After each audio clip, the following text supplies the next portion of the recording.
कल जम्मू कश्मीर और लद्दाख हाईकोर्ट ने एक ऑर्डर दिया, जिस ऑर्डर में हाईकोर्ट ने जम्मू कश्मीर की सरकार से कहा कि जितने भी अनऑथोराइज्ड ऑक्यूपेंट हैं जो transit camp Vesu south Anantnag में कुलगाम डिस्ट्रिक्ट में जो ट्रांजिट कैंप कश्मीरी पंडित समुदाय के लोगों के लिए बनाया गया है, उस ट्रांजिट कैंप में जितने भी लोग अनऑथोराइज्ड ऑक्यूपेंट्स हैं उन्हें फ़ौरन वहाँ से इविक्ट किया जाए। मामला ये है कि कश्मीरी पंडित समुदाय ने के कुछ लोगों ने इसमें पिटिशंस फाइल की थी। एक बेंच जस्टिस संजीव कुमार का उस सुनवाई इस मामले की कर रहा था। उन्होंने एसएचओ पुलिस स्टेशन कंसर्न को ये कहा कि आप इस मामले में एफआईआर रजिस्टर करें। अगर आपने रजिस्टर नहीं की है, उन तमाम पिटिशनर्स के खिलाफ जिन्होंने जो अंदर गए हैं, उसके बाद इन अंडर कंस्ट्रक्शन क्वार्टर्स को जो है माइग्रेंट कॉलोनी वेसू में ऑक्यूपाई किया है इलीगली, कोर्ट ने ये भी अथॉरिटीज़ को कहा कि आप तमाम कदम उठाएं जिससे अनऑथोराइज्ड ऑक्यूपेंट्स जो हैं नए रेजिडेंशियल क्वार्टर्स के इस नया जो कॉम्प्लेक्स ट्रांजिट कैंप वेसू में बना है, जिससे आप उन्हें इन कैंप इससे बाहर निकाल सकें। ये भी कहा कि क्योंकि पिटिशनरों ने ये डिस्प्यूट नहीं किया है कि वो पब्लिक प्रेमाइसिस में बिना इजाज़त घुसे हैं, कोर्ट ने अथॉरिटी से ये भी कहा कि एक हफ्ते का वक्त जो है वो पिटिशनर्स को दीजिए ताकि वो प्रेमाइसिस अपने आप जो हैं वैकेट करें। कोर्ट ने ये आदेश भी दिए कि आप उन्हें जितनी ताकत का इस्तेमाल करने की ज़रूरत पड़ती है आप करें ताकि वायलेंस फ्री इवेक्शन जो है वो पिटिशनर्स का हो। अगर वो ऐसा नहीं करते हैं, यानी अगर पिटिशनर्स इन कैंप्स को इस कैंप को खाली करने से, इस कैंप में जो क्वार्टर्स इन लोगों ने ऑक्यूपाई किए हैं, अगर उसको खाली नहीं करते हैं तो जितनी ताकत की ज़रूरत पड़ती है वो ताकत का इस्तेमाल करें। और ये भी कहा गया है कि जो एम्प्लॉयर है पिटिशनर्स का, उसे भी आज़ादी हासिल है कि वो डिसिप्लिनरी प्रोसीडिंग्स जो है वो इन तमाम पिटिशनर्स के खिलाफ शुरू कर सकता है। आपको ये भी याद होगा जो पिटिशनर हैं इस मामले में, उन्होंने एक कम्युनिकेशन जो tehsildar relief and rehabilitation migrant Srinagar ने 17 जनवरी 2021 को एक चिट्ठी निकाली थी, जिसमें पुलिस स्टेशन काजीगुंड कुलगाम को ये कहा था कि आप पिटिशनर्स के आप इन तमाम लोगों के खिलाफ एफआईआर लगाएं क्योंकि इन लोगों ने अंडर कंस्ट्रक्शन क्वार्टर जो है माइग्रेंट कॉलोनी वेसू में इलीगली ऑक्यूपाई किए हैं।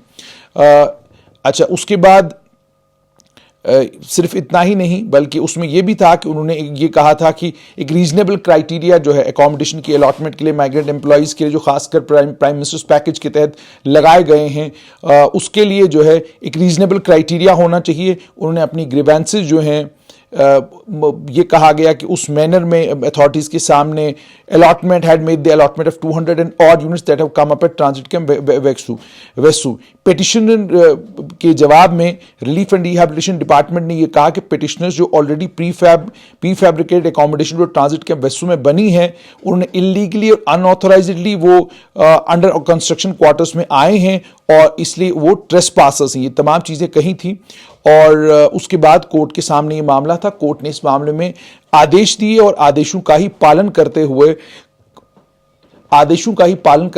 क्या कुछ हुआ वो आप तक ज़रूर पहुंचाएंगे। लेकिन आज हम भी वेसू गए थे जहां पर ये ट्रांजिट कैंप है ताकि पत्रकार के नाते ये मालूम कर सकें कि वहां पर सूरत हाल क्या है, पता कर सकें, उन परिवारों से बात कर सकें जो बाहर हैं इस वक्त, जो टेंट के नीचे इस वक्त रह रहे हैं। लेकिन वहाँ पर जो तैनात पुलिसकर्मी थे उन्होंने साफ तौर पर कहा कि किसी भी पत्रकार को अंदर कैंप में आने की इजाज़त नहीं है। सख्ती के साथ जो है एसएचओ काजीगुंड ने मना किया है कि किसी को भी आप अंदर आने नहीं देंगे, पत्रकार हो, और खासकर पत्रकारों को लेकर यह कहा गया है कि बिल्कुल किसी पत्रकार को अंदर आने की इजाज़त नहीं है। उसके बाद जब हमने एसएचओ काजीगुंड से बात की और उनसे ये पूछा कि हम कैंप में आए थे और हम उनसे बात करना चाहते थे, तो उन्होंने कहा कि कैंप में आने जाने का एक वक्त है, आप शाम के वक्त अगर आएंगे तो आपको इजाज़त नहीं दी जाएगी क्योंकि वो लोगों के रिलैक्स करने का टाइम होता है, उस वक्त हम किसी को भी कैंप में जाने की इजाज़त नहीं दे सकते हैं। लेकिन जब मैंने उनको ये बताया कि हम दिन के वक्त में आए थे तो उन्होंने कहा कि आप आज़ाद हैं आने जाने के लिए, लेकिन पहले आपने जो है थानेदार कंसर्न को जो है फ़ोन करना, उसके बाद ही आप आ सकते हैं। वहाँ पर जब मैं गया तो वहाँ काफ़ी बड़ी संख्या में सुरक्षा बल भी तैनात हैं, पुलिसकर्मी भी तैनात हैं। पुलिसकर्मी गाड़ी की भी तलाशी कर सकते हैं, व्यक्ति को भी देख सकते हैं, चेक कर सकते हैं, आई कार्ड चेक कर सकते हैं, बाकी तमाम चीज़ें भी कर सकते हैं। लेकिन उसके बाद हमने डिप्टी कमिश्नर कुलगाम को भी संपर्क करने की कोशिश की उनके साथ, लेकिन उनके वहां से भी कोई जवाब नहीं मिला। एसएसपी कुलगाम से बात करने की कोशिश की, वहां से भी कोई जवाब नहीं मिला। तो साफ तौर पर हैरान करने वाली बात यह थी कि आखिरकार पत्रकारों पर प्रतिबंध लगाना कि आप जो है कॉलोनी के अंदर जाकर वहां बैठे हुए जो लोग धरना दे रहे हैं, प्रदर्शन कर रहे हैं, आप उनसे बात नहीं कर सकते हैं, ये समझ से परे हैं। मेरे साथ सनी रैना है, उसी कैंप से हैं। सनी जी, सबसे पहले मुझे ये बताइएगा कि कोर्ट की साफ तौर पर डायरेक्शन है और कोर्ट ने कहा है कि इन तमाम लोगों को ताकत का इस्तेमाल भी अगर करना पड़ता है करिए, वायलेंस किए बगैर, हंगामा किए बगैर इन तमाम लोगों से ये अंडर कंस्ट्रक्शन जो इन लोगों ने क्वार्टर्स लिए हैं वहां से वो खाली करवाएं। तो दिक्कत कहां पे है? सर, मैं आपको स्टार्टिंग से बताना चाहता हूं। जनवरी 2001 ये कोई 16 जनवरी था, जिसमें उस टाइम 3 दिन कंटिन्यू इतनी ज्यादा बर्फबारी हुई, जो हमारे प्री फाइबर जो हमारे क्वार्टर्स हैं, जिनकी दीवार की थिकनेस 6 mm है, उससे ज्यादा तो नहीं है। ठीक। तो जब 3 दिन कंटिन्यू बर्फबारी हुई, उसमें से कुछ क्वार्टर्स डैमेज हो गए। तो हमने लोकल एडमिनिस्ट्रेशन डीसी कुलगाम को हमने मैसेज की, हम उनके पास अपनी रिप्रेजेंटेशन भी डाली कि सर ऐसे ऐसे हो रहा है, हमें इमीडिएट कहीं शिफ्ट कीजिए, क्योंकि हमें नहीं लग रहा है कि हमारी फैमिली सेफ है, क्योंकि बर्फ ज्यादा हो रही है, ना कोई साफ करने भी आ रहा है, क्योंकि कंटिन्यू बर्फ पड़ रही तो साफ तो हो नहीं सकती। ठीक। तो डीसी ने कहा कि ये मेरी प्रॉपर्टी नहीं है, मैं आपको कहीं शिफ्ट नहीं कर सकता हूँ, क्योंकि ये आप रिलीफ डिपार्टमेंट के अंडर आते हो। अगर आप डिस्ट्रिक्ट एडमिनिस्ट्रेशन के अंडर आते तो मैं कुछ ना कुछ आपके लिए करता। ठीक। सर, उसके बाद जब हम बाहर निकले तो हमें कुछ पॉलिटिकल पार्टीज के हमें मेंबर्स मिले। डिस्ट्रिक्ट प्रेसिडेंट बीजेपी कुलगाम, वो हमें मिले। उन्होंने हमें कहा कि हम आपकी क्या मदद कर सकते हैं। हमने कहा सर ऐसे ऐसे बात है, एडमिनिस्ट्रेशन ने तो हैंड्स अप कर लिए, वो कोई हमारी हेल्प नहीं कर रही। उन्होंने कहा कोई बात नहीं, हम अभी आपके सामने ड्यूकाम सर को फोन करेंगे। उन्होंने लाउड स्पीकर पे ड्यूकाम सर से बात की। ड्यूकाम सर ने कहा है कि हाँ, अगर ये फैमिली सफर कर रही है, इनको टाइमिंग पीरियड के लिए वहां शिफ्ट कीजिए। ये ड्यूकाम पांडुरंग पोल की बात कर रहे हैं आप? हाँ सर, हाँ, ये आबिद खान बीजेपी और ड्यूकाम सर। ठीक है, ये आप बात कर रहे हैं 2021 की? हाँ, 2021 की सर। ठीक। और जिस बिल्डिंग में हमको मतलब सहारे के लिए गए थे, ना उसमें खिड़कियां हैं, ना उसमें दरवाजे हैं, ना उसमें बिजली है, ना पानी है, ना बाथरूम के लिए कोई सुविधा है, ना ट्रंच है, कुछ भी नहीं है सर। ठीक। तो हम सिर्फ उस टाइम के लिए, बीइंग पीरियड के लिए उसमें चले गए थे। ठीक। तो 17 तारीख को रिलीफ डिपार्टमेंट इन फैमिलियों के ऊपर एफआईआर काटता है, जो 27 फैमिली वहां गए थे। 17 तारीख कौन सी? 17 जुलाई की बात कर रहे हैं? 17 जनवरी। 17 जनवरी 17 को एफआईआर काट दिया। ठीक। तो हम रिलीफ कमिश्नर सर को हमने मैसेज कन्वे किया, सर ये बिल्डिंग में ना हम बैठ सकते हैं, ना कुछ कर सकते हैं, आप कैसे कह रहे हैं हम इलीगल उसमें घुस गए। हम तो आपके सामने ये मीडिया में आया है, मतलब उस टाइम नेशनल मीडिया भी यहाँ आई थी, जिस टाइम उन्होंने हमें यहाँ शिफ्ट किया था, जब वो बीजेपी के जो आए थे मेंबर, उनके सामने हम ये फैमिलीज उसमें चले गए थे और हम वहां रहने नहीं गए थे। तो उन्हें एफआईआर काट दिया। एफआईआर के लिए हम कोर्ट में चले गए कि सर हमारे लिए एफआईआर कटा है। कोर्ट ने हमें इंटरीम दे दिया कि ये 27 फैमिलियां अगर बर्फ की वजह से वहां गई है अपनी फैमिली बचाने के लिए, ये राइट टू लाइफ अपनी जान बचाने के लिए गए, तो इनको वहां बैठने दो जब तक आप इनके लिए कहीं और इंतजाम नहीं करो। ठीक ठीक ठीक। तो सर जनवरी 2021 से लेकर आज इस डेट तक कोर्ट की तरफ से हमें इंटरीम था। ठीक। तो जनवरी 21 तारीख को सेम जनवरी 21 2021 को रिलीफ कमिश्नर ने क्या किया, उन्होंने अलॉटमेंट कर दी सारी अंडर कंस्ट्रक्शन बिल्डिंग्स की। सारी अंडर कंस्ट्रक्शन बिल्डिंग्स जो हैं वो रिलीफ कमिश्नर ने अलॉट कर दी, सब की सब अलॉट कर दी। उसमें 2 ब्लॉक्स ऐसे हैं जिनकी अभी खुदाई भी नहीं हुई है। एम और एन ब्लॉक ऐसा है, उसकी अभी खुदाई भी नहीं हुई है, लेकिन वो भी अलॉट हो गया। अलॉट कर दी, मिट्टी की अलॉटमेंट हो गई सर। अब आप ऑन प्रेजेंट आप साइट पे आ सकते हैं, आप देख सकते हैं वहां पे। लेकिन साइट पर हमें आने की इजाजत नहीं है, क्योंकि पुलिस कहती है कि अगर आपको जाना है तो थानेदार से परमिशन लेके जाएंगे आप। सर मैंने अभी कुछ 1 महीने पहले रिसेंटली मैंने आरटीआई किया था जेकेपीसीसी को, कि आपने कितनी बिल्डिंग्स हैंडओवर की है रिलीफ डिपार्टमेंट को, और कितने ब्लॉक्स आपने तैयार किए हैं ऑन ग्राउंड जो खड़े हैं। ठीक। वो उस आरटीआई में पूरा लिखा हुआ है, मैंने आपको सेंड भी किया है सर, आप वो देख सकते हैं। उसमें वो लिख रहा है मैंने कोई बिल्डिंग हैंडओवर नहीं की है, और ये जो 2 ब्लॉक अलॉट किए गए हैं एम और एन, वो प्रोजेक्ट में ही नहीं है, उसकी एडमिनिस्ट्रेटिव अप्रूवल ही नहीं मिला है। तो आप खुद सोच सकते हैं सर कितनी जल्दबाजी में अलॉटमेंट हो गई। और अलॉटमेंट ऐसी हो गई सर, हमारा एक एम्प्लॉय है वो 2016 में उसकी डेथ हो गई है, उसकी भी अलॉटमेंट कर दी है। जिस एम्प्लॉय की डेथ हो चुकी है उसको भी अलॉटमेंट हो गई है। ठीक, पति की अलग अलॉटमेंट की गई है, पत्नी की अलग अलॉटमेंट की गई है। ठीक, मतलब मियाँ बीवी की 2 अलॉटमेंटें हुई हैं। ठीक, मतलब ये ऐसे लगभग मेरे ख्याल से डबलिंग केसेस कोई मिला के 42 है सर। ठीक, 42 नंबर्स की ऐसी अलॉटमेंट कर दी। ठीक। और जो डिपार्टमेंट कह रहा है कि हमने 6000 फ्लैट्स बनाने, ऐसा तो कुछ भी नहीं कर रहा है ऑन ग्राउंड। जैसे आज अभी पार्लियामेंट में भी इशू उठा था हमारे अकोमोडेशन के लिए। ये प्रोजेक्ट सर 2015 में शुरू हुआ था, इनको 512 फ्लैट्स बनाने थे। ठीक।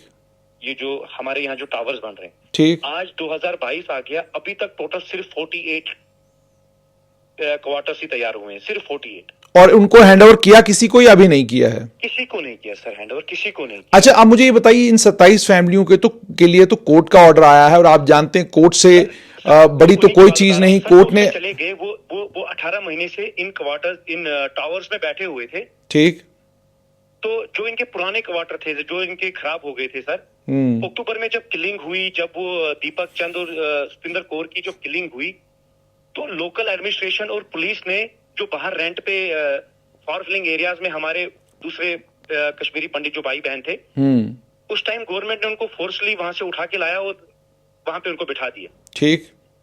उन क्वार्टर में भी बिठा दिया। हमारे अंदर कॉलोनी में एक स्कूल है, स्कूल में भी बिठा दिया। ठीक। स्कूल में भी कोई 12 फैमिलीज बिठा दी 6 कमरों में, और इनके क्वार्टर में भी बिठा दिया। ठीक। अब जब कोर्ट ने कल ये परसों ऑर्डर दिया कि इनको वहां से इवैक्यूएट करो। ठीक। जो उनकी पुरानी अकोमोडेशन है उसमें भी वो फैमिलीज जो अक्टूबर में गवर्नमेंट ने ऑलरेडी वहां लाई है, तो उनको भी निकलना पड़ेगा। वो कहाँ जाएंगे सब? ठीक, बिल्कुल। गवर्नमेंट ने ये बहुत ही मतलब ये सही टाइम पे ये स्टेप नहीं उठाया। और आप एक और चीज, लेकिन गवर्नमेंट इसमें करे क्या? ये तो कोर्ट का ऑर्डर है, कोर्ट को ऑर्डर तो मानना पड़ेगा। वो मान लिया, लेकिन अब ये फैमिलीज बाहर रेंट पे जाना चाहती हैं, लेकिन लोकल एडमिनिस्ट्रेशन उनको रेंट पे भी नहीं जाने दे रही है, बोल रहे हैं आप बाहर सेफ नहीं हो। तो मुझे ये बताइएगा फिर, अब ये जो 27 फैमिलीज हैं जिनको निकाला गया है, जिनको इविक्ट किया गया है, इस वक्त ये कहां पर हैं? सर इस वक्त डिस्ट्रिक्ट एडमिनिस्ट्रेशन ने इनको, ये उस दिन बाहर रोड पे निकले थे रेंट जाने के लिए, रेंट अकोमोडेशन करने के लिए, लेकिन इनको जाने नहीं दिया। इसलिए इनको एडमिनिस्ट्रेशन ने टेंट लगा के दिया। अब ये सारी फैमिलीज टेंट में बैठी हुई है, जितनी भी फैमिलीज है, 28 फैमिलीज है, सारी की सारी इसमें बैठी हुई। मतलब अभी आप जानते हैं बरसात है और कल से शायद दोबारा बारिश होने वाली है, तो ये टेंट में रहेंगे? सर टेंट में ही है, ये कहीं नहीं जा सकते हैं। तो मुझे ये बताइएगा कि ये पत्रकारों पर प्रतिबंध क्यों है? आपसे पत्रकार अंदर आकर क्यों नहीं मिल सकते? सर यही तो सर हमारा दुर्भाग्य है कि हमारी आवाज गवर्नमेंट तक ना पहुंचे, हमारी आवाज एलजी तक ना पहुंचे, हमारी आवाज होम मिनिस्टर तक ना पहुंचे, इसलिए ये रोका गया है। वहां तो अच्छी खासी सिक्योरिटी का बंदोबस्त है, पुलिस भी है, सीआरपीएफ भी है, और मैं जिस वक्त आया तो मुझे पुलिस कर्मियों नहीं बाहर खड़े जो थे, उन्होंने कहा जी कि अब मीडिया को बिल्कुल इजाजत नहीं है, सख्ती के साथ मना किया गया है कि मीडिया वाले जो हैं बिल्कुल अंदर नहीं जाएंगे। सर हमारे यहाँ Z+ सिक्योरिटी है, हमारे यहाँ एक साइड से आर्मी है, एक साइड से सीआरपीएफ है, एक साइड से पुलिस है, एक साइड से बीएसएफ है। मतलब हम Z सिक्योरिटी में है अंदर, यहाँ पे कोई खतरा नहीं है। गेट पे पूरी फ्रिस्किंग होती है, एक एक आदमी की होती है, इन आउट एंट्री होती है। मुझे समझ नहीं आ रहा है, उसके बावजूद भी अंदर नहीं आने दे रहे हैं मीडिया को। ठीक है सनी जी, बहुत बहुत शुक्रिया। तो आपने सुन लिया कि वेसू कैंप में सूरत हाल क्या है। सूरत हाल ये है, कोर्ट का ऑर्डर है, मानना है। डिस्ट्रिक्ट एडमिनिस्ट्रेशन उस कोर्ट के ऑर्डर का पालन कर रही है और डिस्ट्रिक्ट एडमिनिस्ट्रेशन ने कोर्ट के ऑर्डर का पालन करते, हालांकि 7 दिन का वक्त बाज़ाब्ता कोर्ट ऑर्डर में दिया गया है कि 7 दिन के अंदर अंदर इनके लिए किसी और जगह रिहाइश का बंदोबस्त करें, और ताकि इनको दिक्कत और परेशानी का सामना ना करना पड़े। अब इसमें कौन सी ऐसी चीज है जो छुपाने वाली है, कौन सी ऐसी बात है जिस पर जिस चीज का पर्दा करना है, और मीडिया को आखिरकार क्यों रोकना है? ये सच्चाई है। आप इस डिजिटल युग है, इस डिजिटल युग में आप मीडिया कर्मियों को अंदर जाने नहीं देंगे, लेकिन अंदर की तस्वीरें जो हैं वो लगातार बाहर आ रही हैं, और वो तस्वीरें जो अंदर की बाहर आ रही हैं वो साफ तौर पर ये दर्शाती हैं कि ये आप देख सकते हैं, ये कैंप के अंदर की तस्वीर है। नाम बताइए और बताइए कि आप लोग बाहर सड़कों पे क्यों आए हैं? ये आप देख कश्मीरी पंडित हूँ और गलती से मैं यहाँ पर नौकरी करने आया था, और जबकि रिहेबिलिटेशन के पैकेज के ऊपर हमें तरफ से। हम 2010 में यहाँ पे नौकरी करने आए थे अपने बीवी बच्चों के साथ। हमने उस वक्त ये सोचा था कि हम यहाँ पे रिहैबिलिटेट होंगे, बट हमें लगता है आज तक इतने साल 32 साल हो गए, मतलब इतने साल हो गए हमें रिहैबिलिटेट नहीं किया गया। अभी पीछे आप देख रहे हैं 2021 में एक डिजास्टर हुआ था जो कि गवर्नमेंट भी मान चुकी है। उस में हम यहाँ पर ट्रांजिट एकोमोडेशन में कत्तों के क्वार्टर में रहते थे। कुछ लोग तो शेयरिंग बेस पे रहते थे। वहाँ पर छत में से पानी आ रहा था, तो हमने कुछ ऐसे, जब डिजास्टर डिक्लेयर हुआ तो हम कुछ 28-32 फैमिलीज ने कुछ अपनी जान को बचाने के लिए इन अंडर कंस्ट्रक्शन क्वार्टर्स में आ गए। तो इतने में क्या होगा, एडमिनिस्ट्रेशन ने हमारी बात कोई नहीं सुनी, तो हमारे ऊपर डिपार्टमेंटल प्रेशर किया गया, FIRs बनाए गए और हम मजबूर हुए उस वक्त कोर्ट का रास्ता अपनाने के लिए। और उस आने वाले अभी पीछे जो हफ्ते में एक उसकी वर्डिक्ट आई और हम कोर्ट का ऑनर करते हुए आज उसकी इविक्शन थी। हम 28 फैमिलीज, और इन बिटवीन में आपको बताना चाहूंगा जब दीपक चंद वगैरह की हत्या हुई थी, यहाँ पे निर्मम हत्या हुई थी, हमारे कुछ भाई बहन वगैरह फैमिलीज वगैरह बाहर रेंट पे रहते थे। उन्हीं एडमिनिस्ट्रेशन ने उन लोगों को रिहेबिलिटेट अंडर इस कैंप में बिठाया गया और जबरदस्ती हमारे उन्हीं क्वार्टर में बिठाया गया जो हमारे पास में क्वार्टर थे, शेयरिंग बेस पे थे या कुछ ऐसे वाले क्वार्टर थे। हमारे पास में वो क्वार्टर भी अब नहीं रहे थे इतने देर से 8-9 महीनों से हम इधर रह रहे थे। अब तो क्या हुआ कि अब जब एविक्शन हुई, गवर्नमेंट हमें आज निकाल दिया गया, उस पर सील किया गया। आज सुबह हमारे बच्चे जब स्कूल गए तो अभी हम जो वापसी में आए उन्होंने अपने घर को सील पाया गया, वहाँ पे ताला देखा तो वो ढूंढ रहे थे हमारे माता पिता कहाँ हैं। जबकि हम यहाँ पर अभी बाहर धरना पे बैठे हुए थे। हम एडमिनिस्ट्रेशन से एक ही गुजारिश करना चाहते हैं, हम मुझे बताएं, हम 28 फैमिलीज बीवी बच्चों के साथ आप देख रहे वर्दी लगाकर अपने बच्चे यहाँ पर बैठे हैं, और वो 36 फैमिली जो हमारे क्वार्टर में है, टोटल अगर देखें 60-70 फैमिलीज को आप दरबदर करना चाहते हैं। आप हमारे पास, आपके पास क्या सोल्यूशन है? क्या आप हमें चाहते हैं कि हम ऐसे सड़कों पे बैठे? ठीक है, हम सड़कों पे बैठेंगे, हम इधर ही खाना पकाए सब कुछ करेंगे, मगर अगर किसी का कोई भी बाल बाका हुआ तो उसकी जिम्मेदार सिर्फ एडमिनिस्ट्रेशन है और सिर्फ एडमिनिस्ट्रेशन है।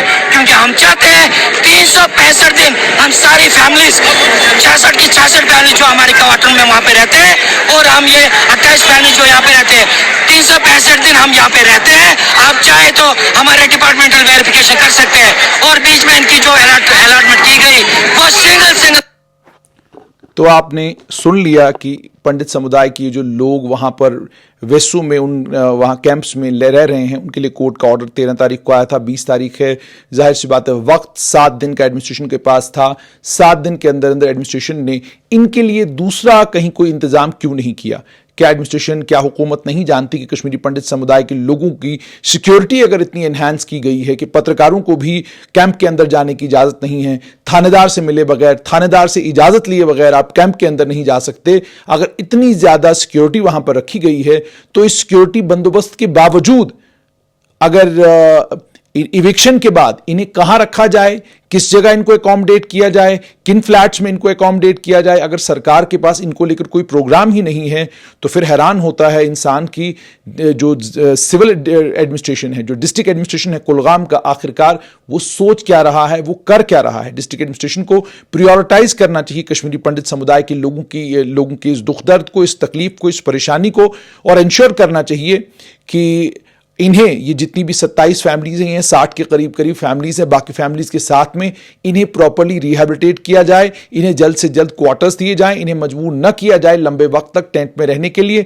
क्योंकि बरसात भी हो रही है, बारिशें हो रही हैं, और अगर कल से दोबारा बारिश शुरू हो जाती है तो उसके बाद जो दिक्कत और परेशानी इनको झेलनी पड़ेगी वो एडमिनिस्ट्रेशन जो है बखूबी समझ सकती है। लेकिन जैसे मैंने आपको कहा कि हैरानगी इस बात पे हुई कि ये चीज़ अगर वहाँ पे कैंप के अंदर हो रही है, लोगों को अगर इस तरह की परेशानी आ रही है, और एडमिनिस्ट्रेशन अगर अचानक एडमिनिस्ट्रेशन के सामने ये दिक्कत और ये परेशानी आई है तो इसको आखिरकार दुनिया से छुपाने की ज़रूरत क्या है।